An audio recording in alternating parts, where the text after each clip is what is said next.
जय श्री कृष्ण। श्रीमद् भागवत गीता का 10वां अध्याय। मेरी दिव्य विभूतियां अर्जुन मित्र अपार, उनके भीतर मुख्य जो सुन पांडव सरदार।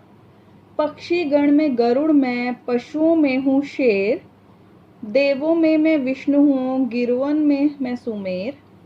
शस्त्रधारियों में हूँ मैं कौशल्या सुतराम, बलधारियों में मित्रवर मैं हूँ प्रिय बलराम। पांडव गण में पार्थ हूँ, यदुवन में घनश्याम, मेरी सकल विभूतियां हैं बेजर परम ललाम। श्री कृष्ण भगवान बोले, हे महाबाहो, और मेरा भी कल्याणकारक वचन सुनो। तुम मेरे अत्यंत प्रीति है, अतएव तुम्हारे कल्याण के लिए कहता हूँ। मेरी उत्पत्ति का हाल ना तो देवता जानते हैं और ना महर्षि लोग। मैं ही देवों और महर्षियों का आदि कारण हूँ। जो मुझे अजन्मा, अनादि और सब लोगों का ईश्वर मानते हैं, वे सब मोह रहित हैं। उनके पाप नष्ट हो जाते हैं। बुद्धिमान, क्षमा, सत्य, दम्भ, शम, सुख, दुख, जन्म मरण, भय अभय, अहिंसा, ममता, संताप, तप, दान, यश, अपयश इत्यादि जो अनेक प्रकार के भाव हैं, वे सब मुझ में उत्पन्न होते हैं। 7 महर्षियों और उनके पहले 4 मनुष्य मेरे मन से उत्पन्न हुए। जो मनुष्य मेरी इस विभूतियों को भली भांति जानते हैं, वे निश्चय योग से सिद्ध होते हैं, इसमें संदेह नहीं है। ये जानकर कि मैं सबको उत्पन्न करता हूँ और मेरा ही ये सबकी प्रवृत्ति होती है, विवेकी प्राणी मेरी उपासना करते हैं। वे मुझ में अपने चित्त और प्राणों को लगाकर एक दूसरे को समझाते हुए भजन करते हैं और सदा संतुष्ट और सुखी रहते हैं।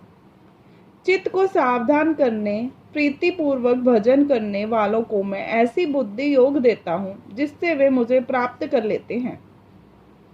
उन पर अनुग्रह करके मैं उनकी बुद्धि में स्थित हो दिव्यमान ज्ञान देता हूँ। अर्जुन ने कहा, आप परब्रह्म हो, परम धाम हो, अचल और दिव्य पुरुष हो, आदिदेव हो, अजन्मा हो, सन्यासी हो।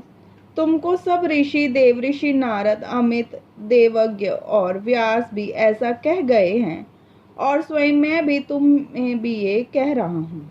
हे केशव, जो तुमने मुझसे कहा है सो सब सत्य मानता हूँ। हे भगवान, देवता और दानव इन दोनों ने तुम्हारे रूप को नहीं जाना है। हे सब चीजों के उत्पन्न करने वाले भूतेश, हे देव, हे जगतपते, हे पुरुषोत्तम, आप स्वयं ही अपने को जानते हैं। अतः आप अपनी गत दिव्य विभूतियों का हाल पूर्णतः वर्णन कीजिए, जिनके द्वारा आप इन सब लोकों में व्याप्त हो रहे हैं।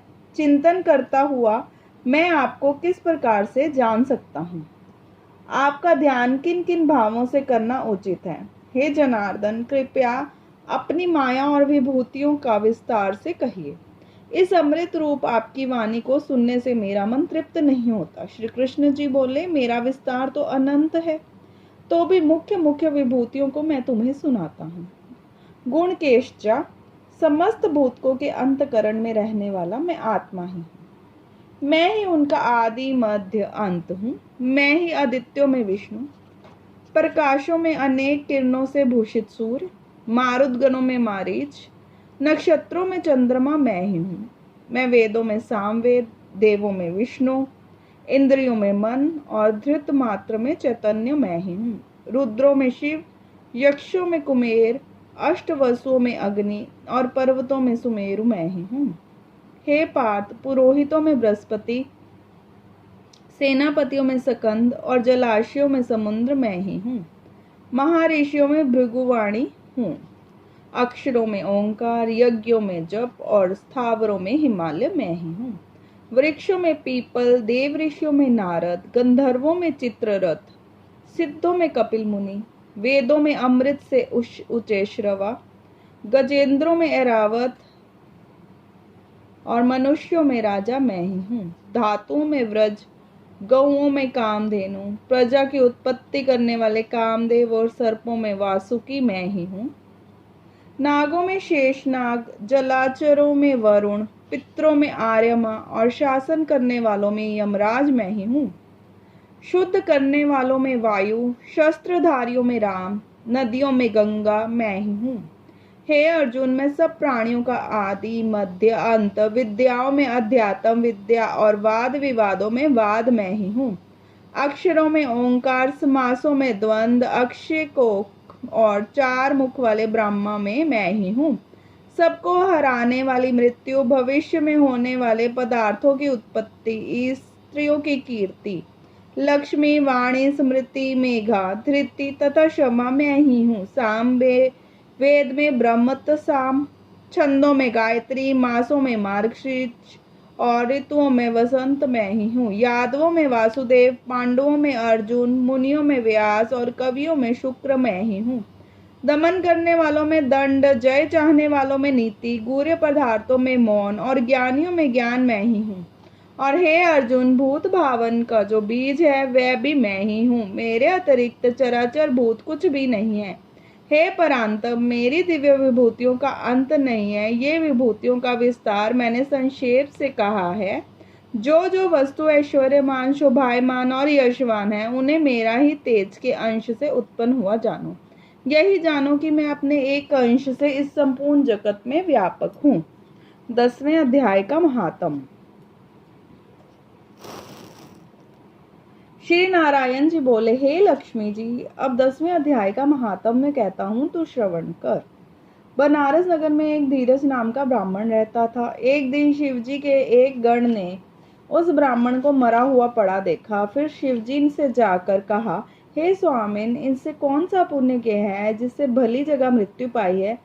इसको चारों बातें भली आ बनी है। एक बनारस क्षेत्र, गंगा जी का स्नान, संतों तथा काशी विश्वनाथ जी का दर्शन, अन्न को छोड़ना, एकादशी का दिन। हे स्वामिन, इनने ऐसा क्या पुण्य किया था जिससे इनको यह गति प्राप्त हुई। शिवजी बोले, हे गण, एक दिन ये ब्राह्मण विश्वेश्वर महादेव जी के दर्शन को जा रहा था। मार्ग में धूप की गर्मी के कारण इसका दम घुटने लगा और चक्कर खाकर मंदिर के निकट गिर पड़ा। इतने में श्रृंगणों नाम का एक गण आया। देखा तो ब्राह्मण मूर्छित पड़ा है। उसने जाकर शिवजी से कहा, हे भगवान, एक ब्राह्मण आपके दर्शन को आया था, वह मूर्छित पड़ा है। शिवजी बोले, हे श्रृंगणों, इससे पिछले जन्म की कथा मैं कहता हूँ। एक समय कैलाश पर्वत पर पार्वती जी और हम बैठे थे।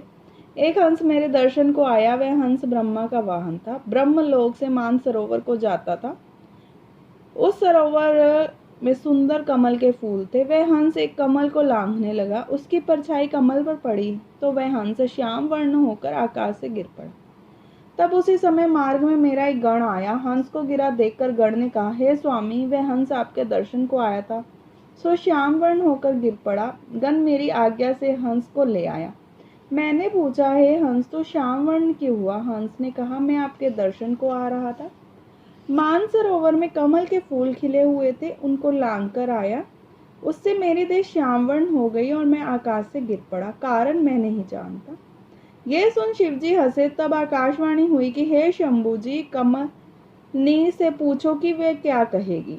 कमलनी ने कहा, मैं पूर्व जन्म में पद्मावती नाम की अप्सरा थी। उस समय एक ब्राह्मण गंगा किनारे स्नान पर गीता जी के 10वें अध्याय का पाठ किया करता था। एक दिन इंद्र का सिंहासन हिला। तब इंद्र ने मुझे आज्ञा दी कि तू जाकर उस ब्राह्मण की तपस्या भंग कर। आज्ञा पाकर मैं उस विप्र के पास गई। उस विप्र ने मुझे श्राप देकर कहा, अरे पापिनी, तू कमलनी हो जा। उसी समय मैं कमलनी हो गई। तभी से मैं गीता के 10वें अध्याय का पाठ करती हूँ।